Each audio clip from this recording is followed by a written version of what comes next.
تجلیات کے وفود سے جس کا چراغ عقل ٹوٹ جائے، بجھ جائے، جس کا شیشہ عقل ٹوٹ جائے، اس کو مجذوب کہتے ہیں، لیکن اللہ کی قربت کے سائے میں وہ رہتا ہے۔ اقبال نے بھی کہا کہ نہ پوچھ ان خرقہ پوشوں کی، ارادت ہو تو دیکھ ان کو، یدے بیضا لیے بیٹھے ہیں اپنی آستینوں میں، تمنا درد دل کی ہو تو کر خدمت فقیروں کی، نہیں ملتا یہ گوہر بادشاہوں کے خزینوں۔ رب اشعث اغبر مدفوع بالابواب لو اقسم علی اللہ لابر۔ بہت سارے لوگ کہ ان کے بال بکھرے ہوئے، حالت پراگندہ، تمہارے دروازے پہ ہیں، تم دھکا دے دو، بابا پرے چلا جا، لیکن فرمایا کبھی انہیں چھیڑنا بیٹھنا، اللہ کے نام پہ قسم ڈال دیں تو اللہ پوری کر دیتا ہے۔ ایسے لوگ بھی، یہ بخاری کی روایت ہے جو میں آپ کے سامنے پیش کی ہے۔ رب اشعث اغبر مدفوع بالابواب لو اقسم علی اللہ، اگر اللہ پہ کوئی قسم ڈال دیں، لابر، اللہ پھر پوری کرتا ہے، ان کی لاج رکھتا ہے پھر، کیونکہ بندے جو اس کے ہوتے ہیں۔ بغداد کا بازار تھا اور ایک حلوائی جو ہے وہ صبح صبح اپنی دکان سے جا رہا تھا کہ ایک فقیر آ نکلا، لکڑی کے کھڑاؤں اس نے پہنے ہوئے تھے، تو کہا بابا جی آؤ ذرا بیٹھو، تو اس نے گرم گرم دودھ نکال کر کے بابا جی کو پیش کیا۔ صبح کا موقع تھا، اس نے پیا اور اللہ کا شکر ادا کیا اور اس کو بھی کہا تیرا بھی شکریہ، اور فقیر آگے چل پڑا۔ بازار کا منظر تھا، آگے ایک فحشہ عورت اپنے دوست کے ساتھ، اپنے یار کے ساتھ سیڑھیوں پر بیٹھ کے موسم کا لطف لے رہی تھی۔ یہ آج کل جس طرح ہلکی ہلکی بوندا باندی ہو تو جی چاہتا نا کہ باہر آئیں اور منظر دیکھیں، تو ساون کی رت لگی ہوئی تھی، ہلکی ہلکی بوندا باندی تھی، تو سیڑھیوں پہ بیٹھ کے وہ موسم کا لطف لے رہے تھے کہ یہ فقیر اپنی موج میں بازار سے گزرا، تو لکڑی کے کھڑاؤں تھے، کیچڑ اڑ کے کبھی دائیں گرتا تھا کبھی بائیں گرتا تھا، ایک چھینٹا اڑا اور اس عورت کے لباس پہ جا گرا۔ اس کے پاس اس کا بیٹھا ہوا جو یار تھا اسے بڑا غصہ آیا، اٹھا اور آ کے فقیر کے منہ پہ تپڑ مارا۔ فقیر بنے پھرتے ہو، چلنے کی تمیز بھی نہیں ہے، قیمتی لباس ضائع کر دیا۔ فقیر نے آسمان کی طرف دیکھا اور ہنس کے کہا مالک تو بھی بڑا بے نیاز ہے، کہیں سے دودھ پلواتا ہے کہیں سے تپڑ مرواتا ہے۔ حضرت داتا گنج بخش علی حجویری کشف الماجوب میں لکھتے ہیں فقیر اتنی دیر تک فقیر نہیں بنتا جب تک خدا کی رضا پہ راضی نہیں ہو جاتا۔ بلیا لوکی تینو کافر کافر آکھن تو آہو آہو آکھ، جب تک یہ کیفیت نہیں ہو جاتی فقیر فقیر نہیں بنتا۔ کہا مالک تیری بھی عجیب شان ہے، کہیں سے دودھ پلواتا ہے کہیں سے تھپڑ مرواتا ہے۔ یہ کہہ کے فقیر آگے چل پڑا۔ وہ عورت چھت پہ جانے لگی تو پاؤں پھسلا سیڑھی سے تو سر کے بل گری، چوٹ کوئی ایسی آئی کہ موقع پہ فوت ہو گئی۔ شور مچ گیا کہ فقیر نے کوئی بد دعا دی تھی آسمان کی طرف منہ کر کے، تو یہ قیمتی جان چلی گئی۔ فقیر ابھی بازار کے دوسرے کونے تک نہیں پہنچنے پائے تھے کہ پکڑ لیے گئے۔ لوگوں نے کہا فقیر بنے پھرتے ہو، حوصلہ بھی نہیں رکھتے ہو، کیا ہوا میاں؟ کہا تم نے بد دعا دی اور عورت کی جان گئی۔ کہا بلّہ میں نے تو کوئی بد دعا دی تھی۔ کہا نہیں، تیری بد دعا کا کیا دھرا ہے، لوگوں نے جو ہے وہ ضد کی کہ تو نے کوئی بد دعا دی تھی تب ایسا ہوا ہے۔ جب لوگوں نے ضد کی نا، اس نے کہا اگر سچی بات پوچھتے ہو نا تو میں نے بد دعا کوئی نہیں دی، یہ اصل میں یاروں یاروں کی لڑائی ہے۔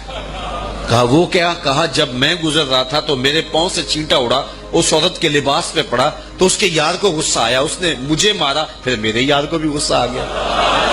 تو کہا رب اشعث اغبر مدفوع بالابواب لو اقسم علی اللہ لابر۔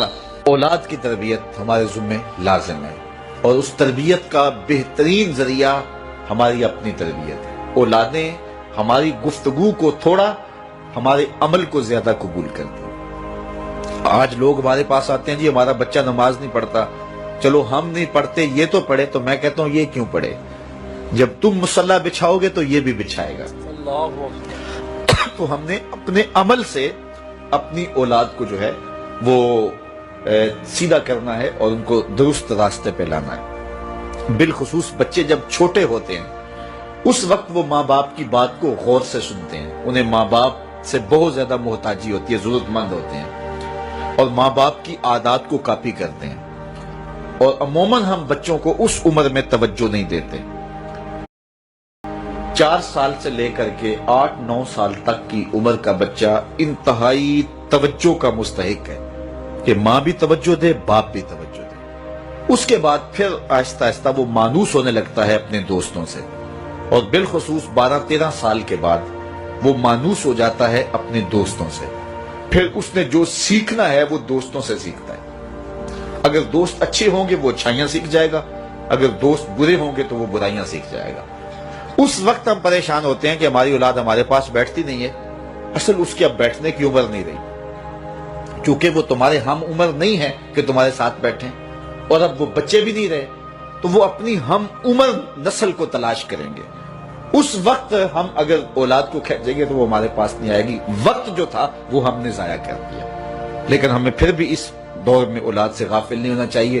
ہمیں ایک تو کوشش کرنی چاہیے کہ اچھے لوگوں کی دوستی ان بچوں کے ساتھ جو ہے وہ پیدا کرنے کی کوشش کریں۔ المرء علی دین خلیلہ فلینظر احدکم من یخالل، رسول اللہ صلی اللہ علیہ وسلم نے ارشاد فرمایا ہر شخص اپنے دوست کے دین پہ ہوتا ہے، تو جب وہ دوستی لگانے لگے تو دیکھے کہ وہ دوستی کس سے لگا رہا ہے۔ تو جب یہ عمر بچوں کی پہنچ جائے تو اس وقت یہ خیال کیا جائے۔ اور حضرت سیدنا علی المرتضیٰ رضی اللہ تعالی عنہ نے فرمایا کہ 15 سال سے لے کر کے 20 سال تک کی عمر انتہائی اہم عمر ہے، اور اس عمر میں ہی نظریات بنتے ہیں اور خیالات پختہ ہوتے ہیں۔ تو جس نے اس عمر کو سنبھال لیا اس نے اپنی زندگی سنوار لی، اور جس کی یہ عمر بگڑ گئی اس کا سب کچھ بگڑ گیا۔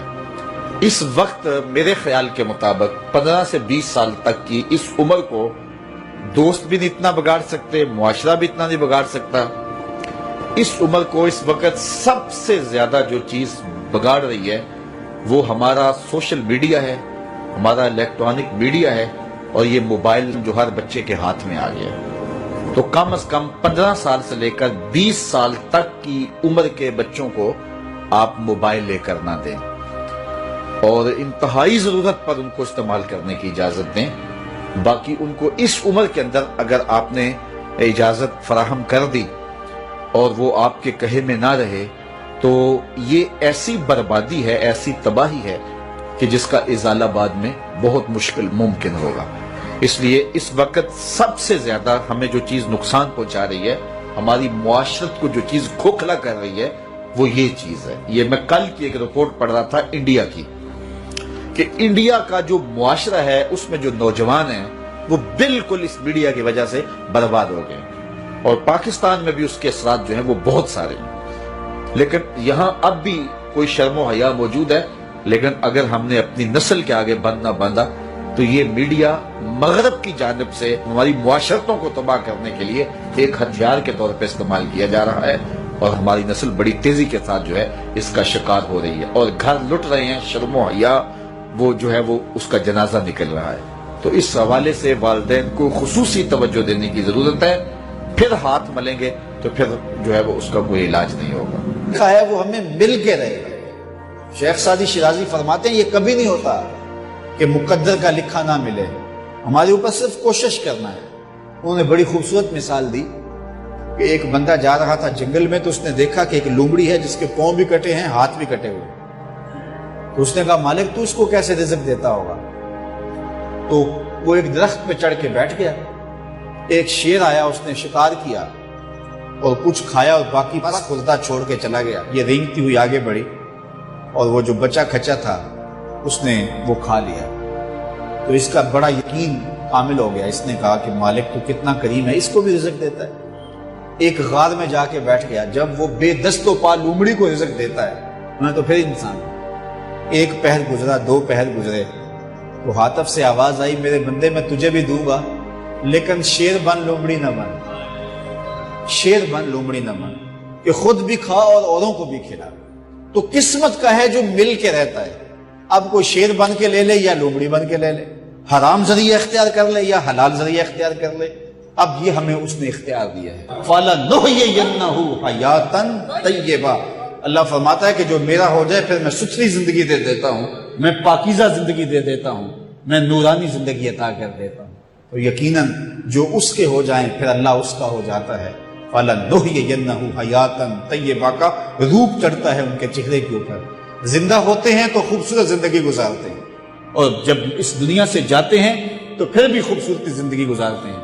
اللہ تعالی ہمیں ایسا کر دے کہ مرنے کے بعد بھی ہمارے چہرے پہ رسول اللہ کے انوار کا عکس نمایاں ہو، اور دنیا کی زندگی میں رہیں تو ہم طمانیت کی زندگی، سکھ اور چین کی زندگی گزاریں۔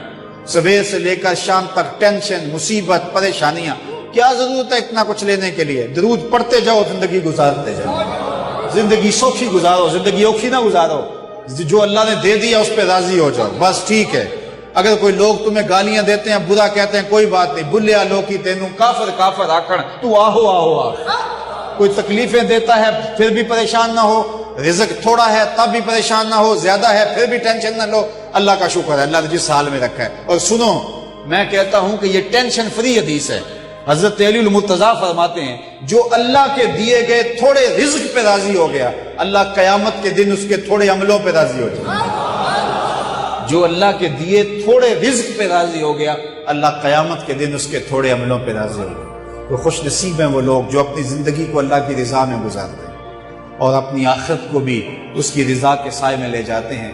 اللہ تعالیٰ مجھے آپ کو اپنی رحمتوں کے سائے میں رکھے، دنیا آخرت کی بہار نصیب فرمائے۔ آقا کریم علیہ السلام کی مجلس نور سجی ہے۔